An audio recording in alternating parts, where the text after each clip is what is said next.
Hola, bienvenidos a este video con el cual comenzaremos la revisión del objetivo 1 del curso de Biología 2. Este objetivo pretende que el estudiante comprenda la importancia de los factores bióticos y abióticos que intervienen en los flujos de la energía y los ciclos de materia en los ecosistemas para explicar las interacciones de los seres vivos con su ambiente, reconociéndose como parte de él. Los temas del objetivo son muy amplios y se clasifican en dos grupos. El primero se refiere a los temas de ecología que abarcan ecología y los conceptos ecológicos, la estructura de los ecosistemas que incluyen los factores bióticos y abióticos, la función de los ecosistemas donde se revisan los procesos de flujo de energía y ciclaje de nutrientes, los cuales se representan con la cadena alimenticia y los ciclos biogeoquímicos respectivamente, y finalmente el tema de relaciones ecológicas. El segundo grupo corresponde a los temas de biodiversidad, donde se revisa el concepto de biodiversidad y las características de México como país megadiverso, la diversidad de los biomas en México y los 5 reinos de los seres vivos. En esta ocasión comenzaremos con los temas de ecología. Etimológicamente la palabra ecología proviene del griego oikos, que significa casa, y logos, que significa estudio, así que literalmente significa estudio de la casa. En biología la definimos como la rama que se encarga del estudio de las relaciones de los seres vivos entre sí y de estos con su ambiente, es decir, su casa. Para estudiar estas relaciones, la ecología se centra en 3 niveles de organización biológica: el ecosistema, la comunidad y la población. Recordemos un poco estos conceptos. La población se refiere al conjunto de individuos de la misma especie que habita en un ecosistema. Aquí se representa, por ejemplo, una población de estas plantas. Y ahora agregamos una población de conejos. Si agregamos a todas las poblaciones que habitan en ese ecosistema, ya estaremos hablando de la comunidad, es decir, todos los seres vivos que habitan ahí.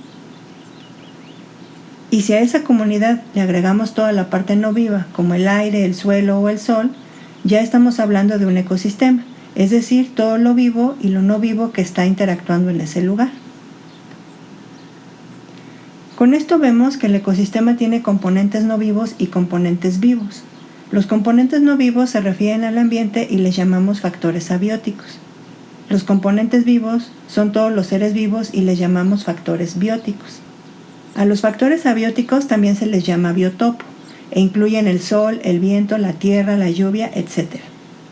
A los factores bióticos también se les llama biocenosis y se refiere a todos los seres vivos que viven ahí. Ahora veamos con más detalle estos dos componentes. Como ya explicamos, los factores abióticos se refieren a todas las características ambientales del ecosistema, y aquí podemos describir varios componentes.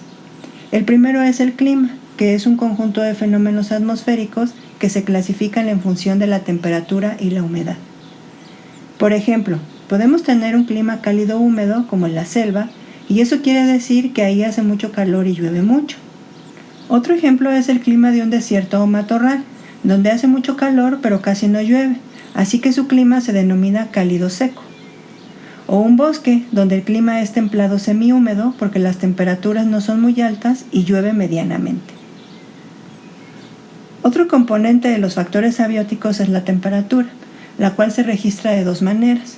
Una es sacando un promedio de las temperaturas de todo un año, y otra es registrando las temperaturas máximas y mínimas que se dieron en ese periodo.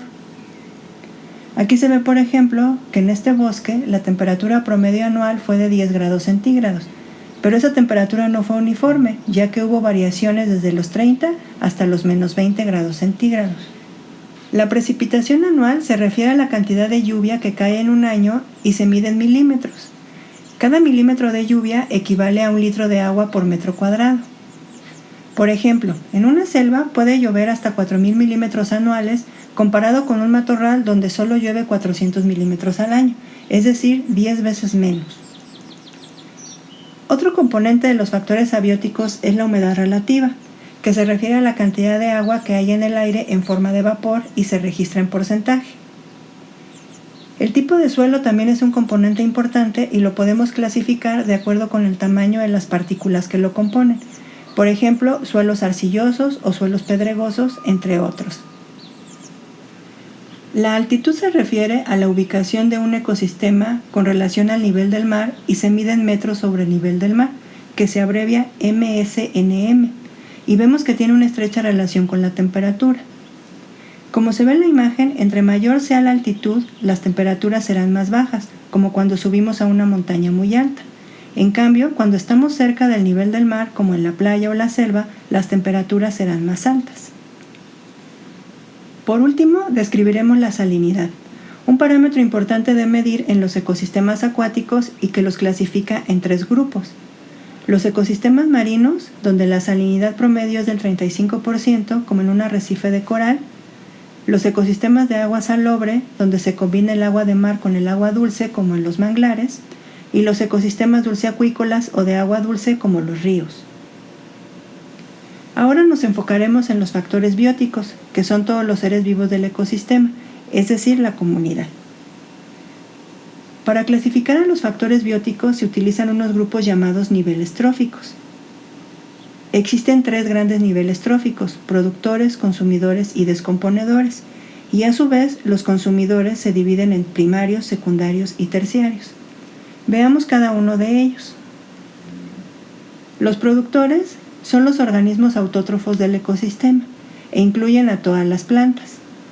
Estos organismos se caracterizan por producir su propio alimento a partir de la fotosíntesis.